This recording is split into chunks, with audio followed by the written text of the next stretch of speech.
तो देखिए दोस्तों, सबसे पहले बात करते हैं हम कैलेंडुला फ्लावर प्लांट की सीड्स को आपको किस मंथ में आप ग्रो कर सकते हैं। तो यहाँ पे बात करें, आप अक्टूबर से लेकर नवंबर मंथ में आप कैलेंडुला फ्लावर प्लांट की सीड्स को ग्रो कर सकते हैं। तो यहाँ पे देखिए अक्टूबर का मंथ चल रहा है और मैं अपने कैलेंडुला फ्लावर प्लांट की सीड्स को लगाने वाला हूँ। देखिए मेरे पास कैलेंडुला के यहाँ पे दो हाइब्रिड सीड्स की वैरायटी है। इनको मैं आज अपने गमलों में लगाने वाला हूँ। सीड्स को ग्रो करने से पहले सबसे पहले हमको सीड्स को उपचारित करना है। तो सीड्स को आप किसी भी फंगिसाइड पाउडर में डालकर उपचारित कर सकते हैं।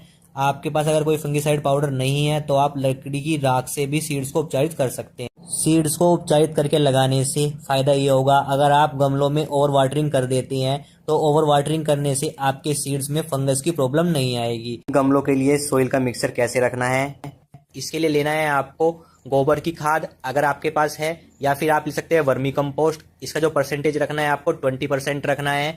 साथ ही आपके पास कोकोपीट है तो उसका परसेंटेज आपको 10% रखना है।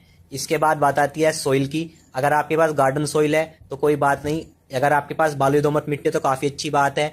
अगर गार्डन सोइल आप ले रहे हैं तो आपको रखना है 60%। साथ में आपको सैंड रखना है, सैंड की मात्रा आपको 10% रखनी है। कोकोपीट की मात्रा को सोइल में मिक्स करने से सोइल हल्की रहती है, जिसकी वजह से रूट जल्दी डेवलप होते हैं।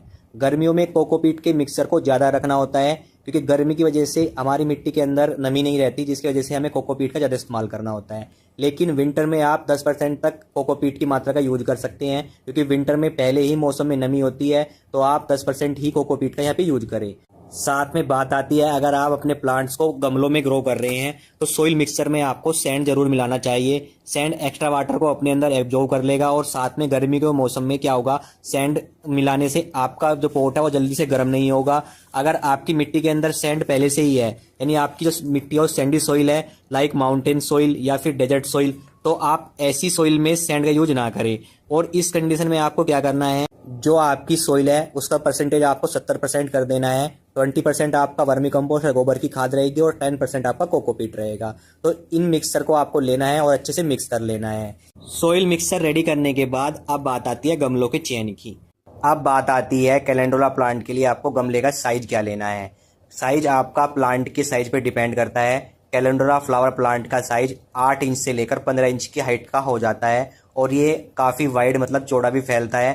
तो कैलेंडुला प्लांट के लिए गमलों का साइज आपको रखना है 6 से लेकर 12 इंच के गमले तक आप साइज रख सकते हैं। अगर आप कैलेंडुला को डायरेक्ट ज़मीन में लगाना चाहते हैं तो प्लांट से प्लांट यानी सीड से सीड्स की डिस्टेंस आपको 8 से 9 इंच की दूरी पर आपको सीड्स को लगाना है।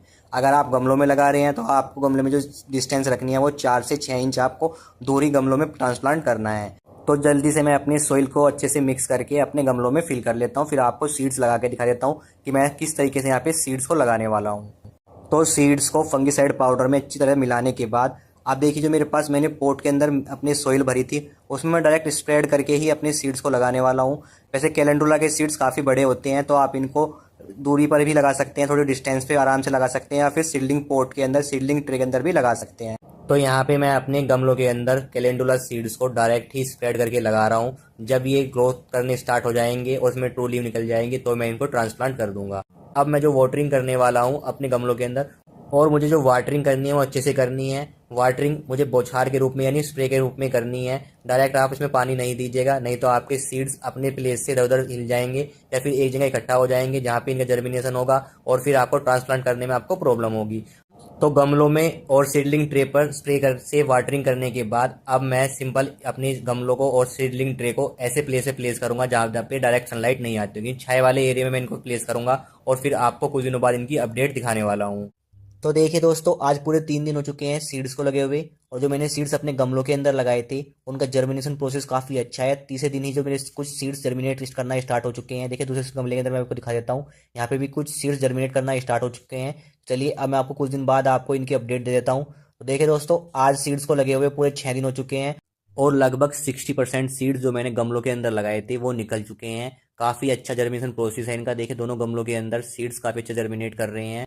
अब मैं अपने गमलों में हल्की वाटरिंग कर देता हूँ स्प्रे से। तो देखिए यहाँ पे मेरे सीड्स जर्मिनेट करना स्टार्ट हो गए हैं, और अब जब इनमें ट्रू लीव्स निकल जाएगी तो मैं इनको अपने दूसरे गमलों में ट्रांसप्लांट कर दूंगा। कैलेंडुला फ्लावर प्लांट को रिपोर्ट करने के लिए सबसे पहले हमें तैयार करना है सोइल मिक्सर। तो देखिए यहाँ पे सोइल मिक्सर मैंने पहले तैयार किया हुआ है, तो मैं बता देता हूँ आपको सोइल मिक्सर कैसे तैयार करना है। इसके लिए देखिए दोस्तों, आपको लेना है 10% लेनी है आपको नीम की खली, 60% लेना है आपको गार्डन सॉइल, 50% लेना है आपको कोकोपीट पाउडर और 50% लेना है आप वर्मी कंपोस्ट ले सकते हैं, फिर गोबर की खाद ले सकते हैं जो कि आपकी सड़ी होनी चाहिए। अगर आप कच्ची खाद ले लेंगे तो आपको फंगस लगने का ज़्यादा खतरा रहता है आपके प्लांट के अंदर। तो यहाँ पे हमें 4 प्रोडक्ट लेने हैं अपने विंटर फ्लावर प्लांट को लगाने के लिए। अच्छे से हमें 14 प्रोडक्ट को अच्छे से मिक्स कर लेना है और मिक्स करने के बाद हमें अपना सोइल मिक्सर रेडी कर लेना है। तो देखिए दोस्तों, सोइल मिक्सर मैंने पहले से रेडी किया हुआ है। सोइल मिक्सर रेडी करने के बाद आप देखिए दोस्तों, कैलेंडुला फ्लावर प्लांट को लगाने के लिए हमें लेना है गमले का साइज। तो देखिए दोस्तों, कैलेंडुला फ्लावर प्लांट की जो हाइट होती है वो 1 से 1.5 फीट तक लंबा हो जाता है ये, और ये चौड़ाई में आपको फैल जाता है, 1 से 1.5 फीट तक चौड़ाई में आपको फैल जाता है। तो इसके लिए आप 6 इंच से लेकर 8 इंच या 9 इंच का गमला आप ले सकते हैं। इसके लिए काफ़ी अच्छा है आपका 8 इंच का गमला लीजिए, तो वो काफ़ी आपका अच्छा रहेगा। साथ में आपका गमले के अंदर ड्रेनेज होल होना चाहिए ताकि एक्स्ट्रा वाटर ड्रेनेज होल से बाहर निकल जाए। आप देखिए, गमले का सिलेक्शन करने के बाद हम अपने सोइल मिक्सर को अपने गमले के अंदर फिल करेंगे। तो इसके लिए देखिए, मेरे गमले के अंदर काफ़ी सारे होल्स हैं। तो इसके लिए मैं क्या करूँगा, यहाँ पे अपने सूखी पत्तियाँ ले रहा हूँ ताकि जो हमारा मिट्टी है वो बाहर ना निकले। अगर आप गमले का सिलेक्शन करते हैं तो आप 1 से 2 ड्रेनेज होल वाले गमले का सिलेक्शन कर सकते हैं। इससे क्या होगा, आपको जो सूखी पत्तियाँ रखने की जरूरत नहीं है, आप डायरेक्ट सोइल मिक्सर फिल कर सकते हैं। तो अब मैं जल्दी से अपनी सोइल मिक्सर इसमें फिल कर लेता हूँ अपने पोट्स के अंदर। सोइल मिक्सर फिल करने के बाद बाकी जो सोइल बच रही है उसको मैं साइड में कर देता हूँ। अब देखिए, हमें अपने कैलेंडुला फ्लावर प्लांट को रिपोर्ट करना है अपने गमलों के अंदर। तो यहाँ पे देखिए, सबसे पहले जो मैंने सोइल मिक्सर अपने पोट के अंदर फिल की है, इसमें मैं थोड़ा सा स्पेस बना लेता हूँ ताकि मैं अपने प्लांट को इजीली अपने यहाँ पे प्लेस कर सकूँ। तो इसमें थोड़ा स्पेस बनाने के बाद अब देखिए, मुझे अपनी जो कैलेंडुला फ्लावर प्लांट है उसको पोट के अंदर से निकालना है। तो इसमें यहाँ पे मैं एक टूल ले रहा हूँ, टूल की सहायता से मैं अपने पोट के अंदर से अपने कैलेंडुला फ्लावर प्लांट को यहाँ पे निकाल लेता हूँ। बस मैं ध्यान ये रखना है यहाँ पे कि जो हमारी जड़ है, जो रूट्स हैं, इसको डैमेज ना हो। तो यहाँ पे ये देखिए, इजीली मैंने अपने यहाँ पे कैलेंडुला फ्लावर प्लांट को यहाँ पे निकाल लिया है। इसकी रूट भी यहाँ पे डैमेज नहीं हुई है। अब सिंपल मुझे करना क्या है, जो मैंने कैलेंडुला फ्लावर प्लांट को निकाला है और जो मैंने पोट्स के अंदर जो अपने सोइल मिक्सर फिल किया था उसमें जो मैंने स्पेस बनाया है उसके अंदर मुझे अपने कैलेंडुला फ्लावर प्लांट को यहाँ पे प्लेस कर देना है। प्लेस करने के बाद अब इसके चारों तरफ जो हमारी सोइल है जो मैंने रेडी की थी उससे इसको अच्छे से कवर कर देना है। थोड़ी सोइल मिक्सर जो मेरे पुराने पोट के अंदर की मैं इसको मैं मिक्स कर लेता हूँ ताकि अच्छे से मैं इसमें प्लेस कर सकूँ। और टाइटली हमें अपनी यहाँ पे जो सोइल है उसको चारों तरफ से टाइटली यहाँ पे प्रेस कर देना है ताकि जो प्लांट है हमारा वो सीधा रहे और तिरछा वगैरह ना हो यहाँ पे। तो इसको सीधा हमें प्लेस कर देना है। प्लेस करने के बाद जो हमने सोइल मिक्सर रेडी की है ऊपर से हम इसको कवर कर देते हैं अपने प्लांट के साइड साइड में। अब इसमें हमें देनी है वाटरिंग। तो फर्स्ट टाइम हमें अपने प्लांट में जो हमने रिपोर्ट किया है उसमें अच्छे से वाटरिंग कर देनी है ताकि जो हमारी मिट्टी है वो अच्छे से गीली हो जाए और उसमें प्रॉपर नमी बनी रहे जिससे हमारा प्लांट अच्छे से ग्रो करे। तो अच्छे से वाटरिंग देने के बाद अब हमें अपने पोट्स को ऐसी जगह प्लेस कर देना है जहाँ पे डायरेक्ट सनलाइट नहीं आती हो, यानी 2 दिन के लिए हमें शेडेड एरिया में से प्लेस कर देना है। और फिर 2 दिन बाद हमें इसको डायरेक्ट सनलाइट में रख देना है अपने पॉट को, जहाँ पे इसकी ग्रोथ है वो काफ़ी अच्छी रहेगी। उसके बाद रिपोर्ट करने के बाद यानी 10 से 15 दिन बाद आपको उसमें पहली बार फर्टिलाइज़र देना है। पानी आपको हल्का ही देना है, ओवर वाटरिंग नहीं करनी है। और जब रिपोर्ट करें तो 2 दिन तक आप उसको शेडेड एरिया में रखें, उसके बाद आप इसको डायरेक्ट सनलाइट में रख सकते हैं। साथ ही दोस्तों बात आती है इंसेक्ट की। कैलेंडुला फ्लावर प्लांट पर इंसेक्ट काफ़ी देखने को मिलेंगे आपको। जो सबसे ज़्यादा देखने को मिलेगा वो आपको मिलेगा लीफ माइनर का। इसमें क्या होता है, पत्तियों पर सफ़ेद धारी आपको देखने को मिलेगी।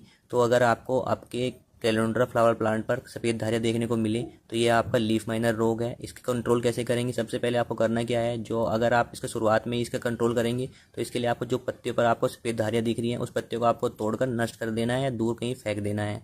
साथ ही आपको कंट्रोल करने के लिए अगर लीफ माइनर ज़्यादा आपको प्रभाव दिखाई दे रहा है आपको आपके कैलेंडुला फ्लावर प्लांट पर, तो उसके लिए आपको क्या लेना है, उसके लिए मैं आपको बताता हूँ। इसके लिए आपको लेना है नीम ऑयल। आपको नीम ऑयल की मात्रा रखनी है 1 लीटर के हिसाब से 5 ml। आप चाहे लौंग का तेल भी ले सकते हैं। साथ में लेना है आपको 1 चम्मच आपको लेना है यहाँ पे रिफाइंड ऑयल या सोयाबीन ऑयल ले सकते हैं आप, जो कि आपके घर में आसानी से मिल जाएगा, वेजिटेबल ऑयल। साथ में आपको लेना है यहाँ पे 1 चम्मच यहाँ पे आप ले सकते हैं शैम्पू, या फिर आप 1 पैकेट शैम्पू का भी डाल सकते हैं। तो 1 लीटर में 5 ml आपको नीम ऑयल लेना है। 2 चम्मच आपको लेनी है यहाँ पे अपना वेजिटेबल ऑयल और 1 शैम्पू लेना है। तीनों को अच्छे से मिक्स कर लेना है 1 लीटर पानी के साथ। और फिर आपको कैलेंडुला फ्लावर प्लांट पर स्प्रे कर देना है। स्प्रे करना है आपको शाम के समय में, और ये आपको 7 दिन में या 6 दिन के अंदर एक बार आपको ज़रूर कर देना है अपने कैलेंडुला फ्लावर प्लांट पर। इससे क्या होगा, आपका लीफ माइनर आपका कंट्रोल हो जाएगा रोग आपके कैलेंडुला फ्लावर प्लांट पर, और आपके कैलेंडुला फ्लावर प्लांट जो है आपका काफ़ी अच्छा ग्रो करेगा। साथ ही बात आती है फर्टिलाइज़र की। आपको फर्टिलाइज़र कब कब देना है, देखिए रिपोर्ट करने के 15 दिन बाद आपको फर्स्ट फर्टिलाइज़र देना है अपने कैलेंडुला फ्लावर प्लांट में। इसके लिए आप वर्मी कंपोस्ट ले सकते हैं, गोबर की खाद ले सकते हैं, DAP ले सकते हैं। सकते हैं, या फिर कोई भी लिक्विड फर्टिलाइज़र जो आप अपने होममेड अपने घर पे बना सकते हैं वो भी आप यूज कर सकते हैं।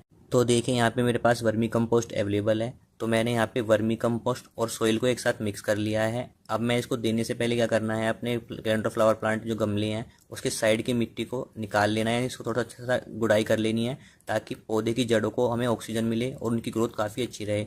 गुड़ाई करने के बाद इसके चारों तरफ आपको वर्मी कंपोस्ट या गोबर की खाद जो भी आपके पास फर्टिलाइज़र है वो डाल देना है। आप फर्टिलाइज़र डालने के बाद आपको सिंपल इसमें हल्की वाटरिंग कर देनी है, और इसको आपको सिंपल शेडेड एरिया में से रख सकते हैं या फिर आप इसको डायरेक्ट सनलाइट में भी रख सकते हैं। और फर्टिलाइज़र आपको देना है 15 दिन के बाद आप इसमें एक बार फर्टिलाइज़र ज़रूर दे दीजिएगा। इससे क्या होगा, फ्लावर की जो ग्रोथ है वो काफ़ी अच्छी आएगी, फूल ज़्यादा मात्रा में आएंगे और आपका पौधा हरा भरा रहेगा। और अगर आपको इंसेक्ट की प्रॉब्लम दिखाई दे तो आप 7 दिन में एक बार आप नीम ऑयल का स्प्रे ज़रूर कीजिएगा। तो देखिए दोस्तों, आज कैलेंडुला फ्लावर प्लांट को रिपोर्ट किए हुए पूरे 40 दिन हो चुके हैं। 40 दिन की अपडेट आपको शो कर रहा हूँ मैं यहाँ पे देखिए फ्लावर्स हमारे खिलने स्टार्ट हो चुके हैं। साथ में इसमें मैं फर्टिलाइज़र भी दे रहा हूँ। यहाँ पे जो फर्टिलाइज़र दे रहा हूँ यहाँ पे मैं दे रहा हूँ सरसों की खली का लिक्विड फर्टिलाइज़र।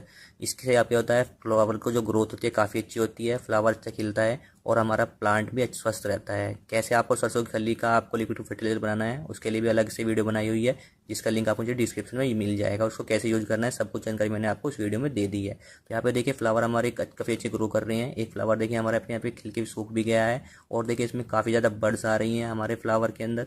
और यहाँ पे जो स्वस्थ है देखिए यहाँ पे कोई इंसेक्ट मेरे यहाँ पे लगा नहीं हुआ है, इसकी ग्रोथ काफ़ी अच्छी हो रही है यहाँ पे। तो अब इसमें अगर आपको इसमें कोई प्रॉब्लम दिखाई दे या फिर इंसेक्ट लगे तो आप इसमें नीम ऑयल का स्प्रे कर सकते हैं, और इसमें 15 दिन के बाद आपको अपने यहाँ पे फर्टिलाइजर दे सकते हैं। तो दोस्तों ये था तरीका कैलेंडुला फ्लावर प्लांट को रिपोर्ट करने से लेकर आपको फ्लावर कैसे लेने हैं, किस मात्रा में आपको फर्टिलाइजर डालना है, इंसेक्ट को कैसे कंट्रोल करना है, सब कुछ जानकारी मैंने आपको इस वीडियो में दे दी है। तो यहाँ पे मेरा फ्लावर्स काफ़ी अच्छे खिल रहे हैं, काफ़ी देखिए बिग साइज भी है कैलेंडुला फ्लावर प्लांट को, जो आपने देखे होंगे अभी तक। गमले में इतना साइज होता नहीं है आमतौर पर। तो आप फर्टिलाइजर टाइम पे दीजिएगा, इंसेक्ट आप कंट्रोल टाइम पे कीजिएगा, तो आपका फ्लावर प्लांट अच्छा रहेगा। अब देखिए दोस्तों, कैलेंडुला फ्लावर प्लांट को लगे हुए पूरे आज मेरे 70 दिन हो चुके हैं। 70 दिन बाद देखिए काफ़ी फ्लावर्स आ गए थे। अब इसमें देखिए यहाँ पे मेरा बीज बनना स्टार्ट हो गया है, क्योंकि मैंने यहाँ पे अपने सीड्स के लिए फ्लावर प्लांट्स को यहाँ पे रेडी कर लिया था। तो देखिए सीड्स मैंने यहाँ पे कलेक्ट कर लिए हैं। तो सीड्स को आप 70 दिन बाद आप इजीली कलेक्ट कर सकते हैं, यानी आप मार्च के महीने में आपको कैलेंडुला फ्लावर प्लांट पर सीड्स मिल जाएंगे, तो उनको आप जो सूखने फूल हैं फ्लावर हैं उससे आप सीड्स कलेक्ट कर सकते हैं। तो दोस्तों ये तरीका है कि कैसे आप फ्लावर प्लांट्स को अच्छे से ग्रो कर सकते हैं, उससे आप बीज कलेक्ट कर सकते हैं। सब कुछ जानकारी मैंने आपको इस वीडियो में दे दी है। साथ में अब मैं फ्लावर प्लांट्स से जो मैंने अपने यहाँ पे सीड्स कलेक्ट किए हैं उनको कैसे स्टोर करना है उसके लिए भी मैं अलग से वीडियो बनाऊँगा, जो जल्दी आपको चैनल पर मिल जाएगी।